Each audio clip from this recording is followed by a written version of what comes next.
First of all, congratulations to Barcelona.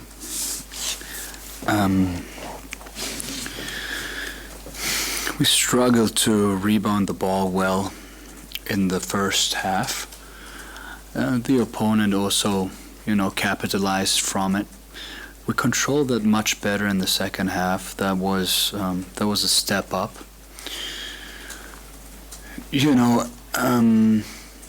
Defensively, we played with a lot of aggression. We played with a lot of activity, which led to a lot of deflections by us, and led to turnovers by the opponent, which was very positive. Offensively, we had trouble scoring the basketball. It is sometimes a little bit too easy to look at the numbers and say, okay, 11% from 3-point land,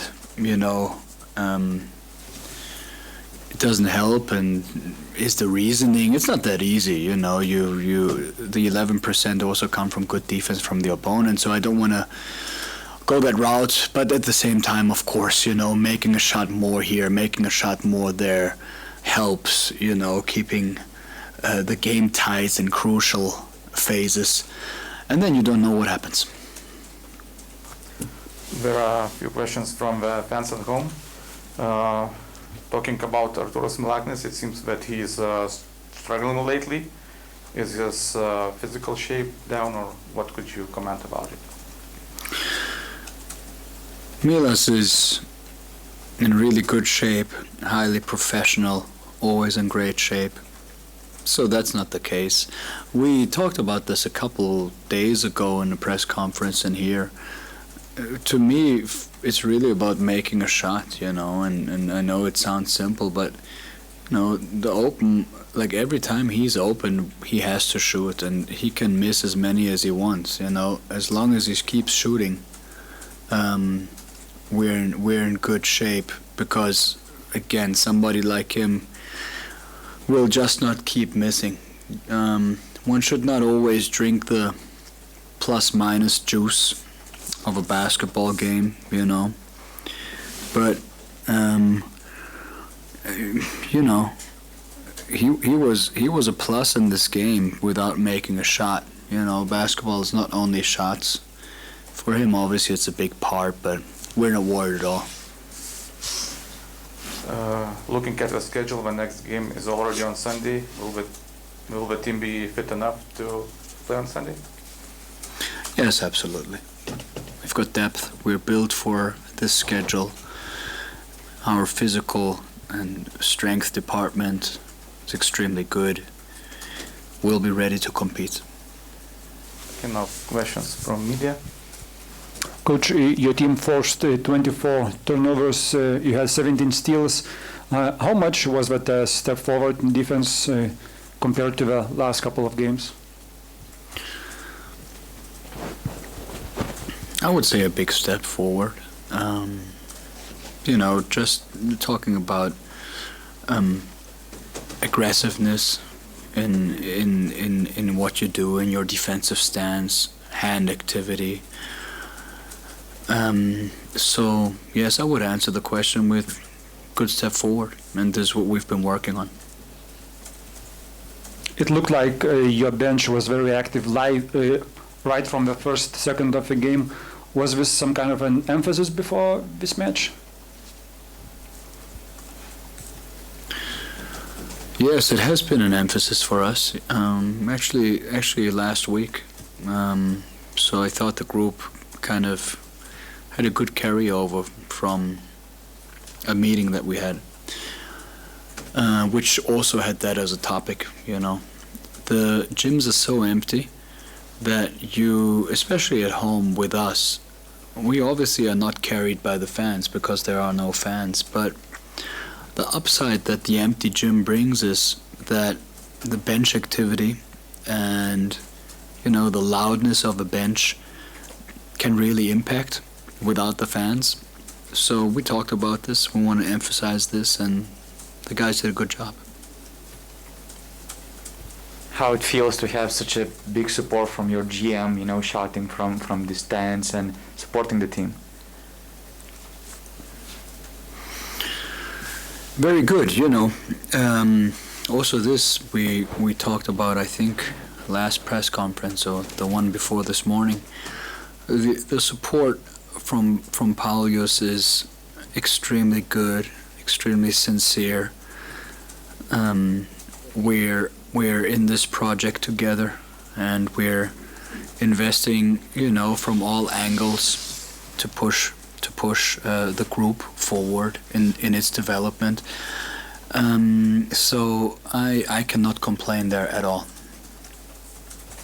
You had a small talk with Schilleris before the game and after the game. What was his message, and what also you tried to say to him also? To stay healthy.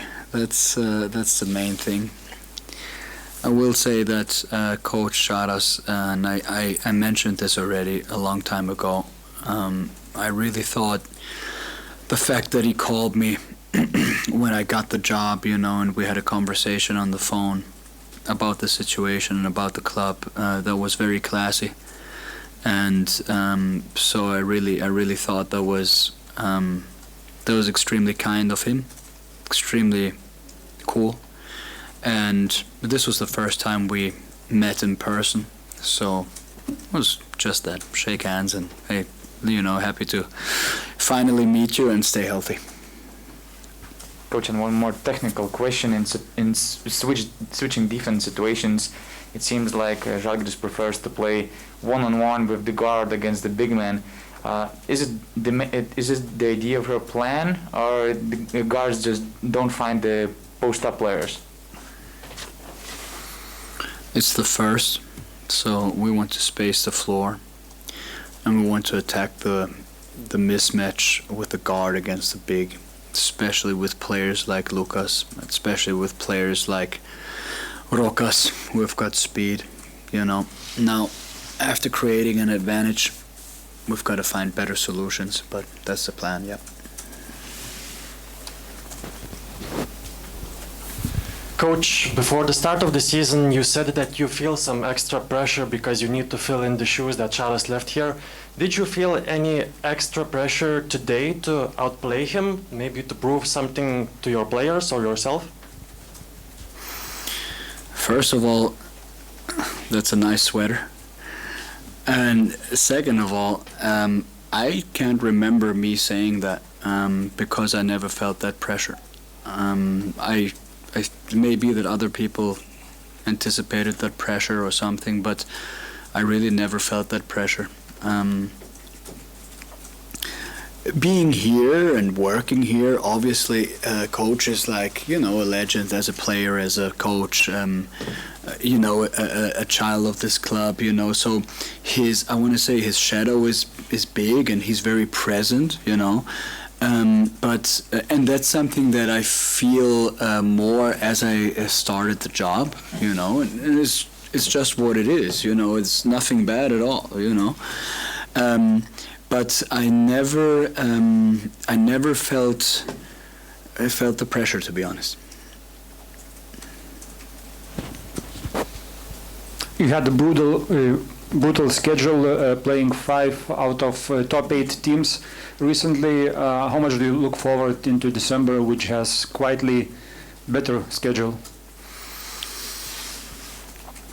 To be honest, I don't look at it like that. Not because, you know, better, worse, lower team, higher team, lower budget. It's really game to game, and it's really game to game. If you look at the Euroleague right now and the results as they come from game day to game day, it reminds me a lot of the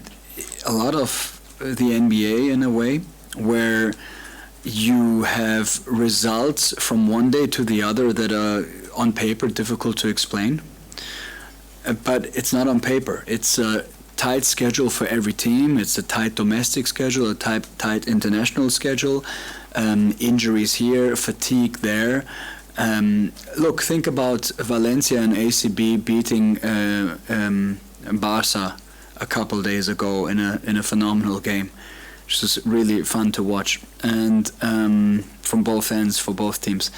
And then 2 days later, they play at home against Berlin. Berlin is a good team. Berlin is missing some players though right now, and in the standings, you know, the standings are a little bit screwed because Berlin had COVID problems in the beginning, etc. But still, Berlin comes in, you know, with injuries and beats them. So it's what I want to say is this like higher budget, lower budget, higher standing, lower standing is really. I know it sounds weird, but it's game by game, you know.